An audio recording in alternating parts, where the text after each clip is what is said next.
Hello, my dear students. Assalamu alaikum. I am Malik Farouk, lecturer of zoology, Boys Head Secondary Lingate.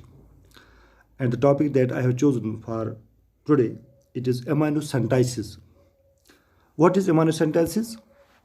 It's a technique to determine number A, the sex of a developing baby, number B, genetically controlled diseases, number C, metabolic disorders in the fetus. So we can also define amniocentesis as it is a prenatal diagnostic technique. Prenatal diagnostic technique.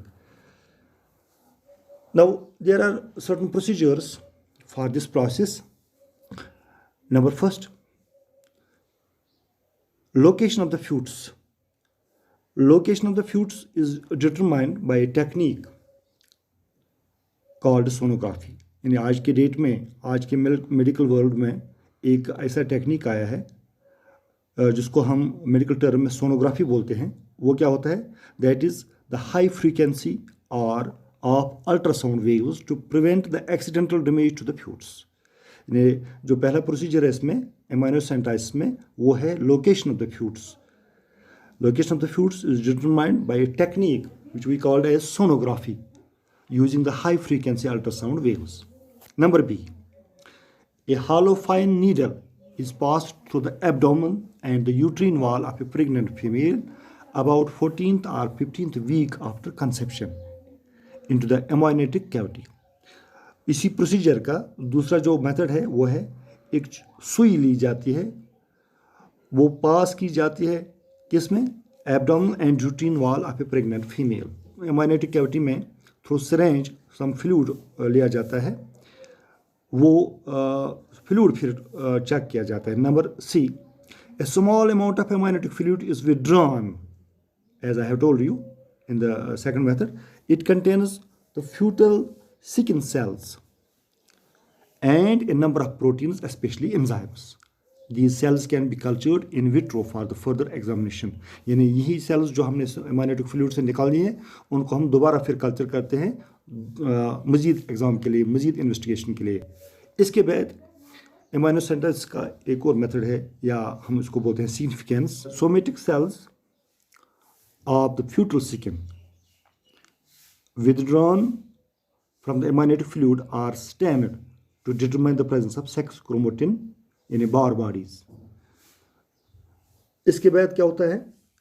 Presence of the bar bodies indicates the developing fetus in the female, as female is with 2 X chromosomes, out of which 1 X chromosome is active while other X chromosome is heterochromosized into a darkly stained bar body. यानी एक method है sex determination का, वो क्या है? The somatic cells of the fetal skin drawn with amniotic fluid are stained to determine the presence of sex chromatin bar bodies. Bar bodies के मुतालिक हमने पढ़ा है पहले ही. तो अगर बार बॉडीज़ में 2 X क्रोमोसोम्स है, आउट ऑफ विच एक X क्रोमोसोम एक्टिव होता है और दूसरा X क्रोमोसोम को हम हेटेरोक्रोमोटाइज करते हैं इंटू ए डार्कली स्टेन्ड बार बॉडी. इसके बाद दूसरा जो मेथड है, इसके साथ इसको हम सिग्निफिकेंस में आता है दूसरा part, congenital diseases by the karyotypic studies of somatic cells. यानी पेरेंट सेल्स जो होते हैं सोमेटिक सेल्स, हमको उनको दूसरा नाम देते हैं somatic sales.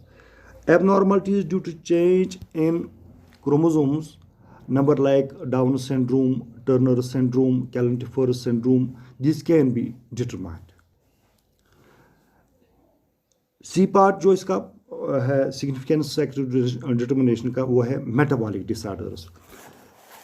That is by the enzyme analysis of the amniotic fluid different types of inborn metabolic disorders like phenylketonuria can be detected. यानी अगर इसमें खुदा न करे कोई मेटाबॉलिक डिसऑर्डर हो by the enzyme analysis of the amniotic fluid, जो हमने वहाँ amniotic cavity से निकाला है, different types of inborn metabolic disorders like phenylketonuria एक metabolic disorder है, ये it can be detected.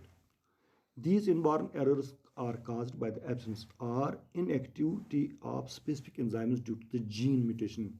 यानी खुदा न करे अगर कोई जीन म्यूटेशन है, जीन में कोई खराबी हो तो उसमें मेटाबॉलिक डिसऑर्डर भी हो सकता है। So with the help of immunosynthesis, it is confirmed that the child is likely to suffer from some incurable congenital defect. The mother can go for the abortion. यानी इसमें से एक और चीज़ हमें पता चलती है कि अगर इस बच्चे में जो फीट्स जो कंसेप्शन होता है, जो फीट्स इसमें माँ के पेट में होता है, अगर इसमें कोई प्रॉब्लम हो तो वो माँ एबॉर्शन के लिए जाती है। अब इसकी कुछ ड्रॉबैक्स हैं। However these days the amniocentesis is being misused also. आजकल के डेट में ये जो इम्यूनोसेंटाइसिस है इसको हम मिसयूज, मतलब मेडिकल वर्ल्ड में मिसयूज भी होता है। Mothers even get their normal foetus aborted if it is a female. यानी कभी कभी किसी औरत को, किसी बहू को ससुराल वाले तंग भी करते हैं कि आपके पेट में जो है वो फीमेल चाइल्ड है, ये मेल नहीं है, हमें फीमेल नहीं चाहिए। This is just equivalent to killing of a normal child. So Government of India enforced the Prenatal Diagnostic Techniques Regulation and Prevention of Misuse Act 1994 since January 1st, 1994, under which all genetic counseling centers and laboratories are required to apply for the registration. यानी जितनी भी आज prenatal diagnostic technique centre हैं उनको registration करनी है, और ये कतई बड़ा जुर्म भी है।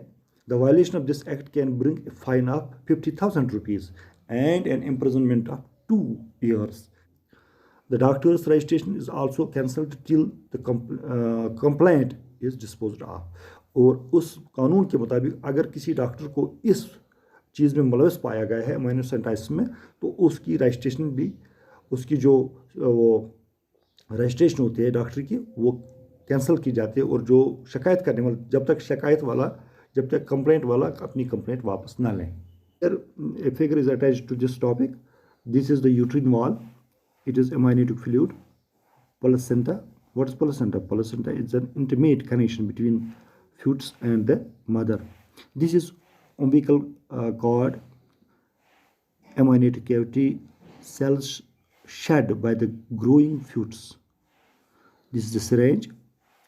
With the needle withdraw a small amount of fluid, जिसको हम इन विट्रो में फॉर फर्दर एग्जामिनेशन के लेते हैं।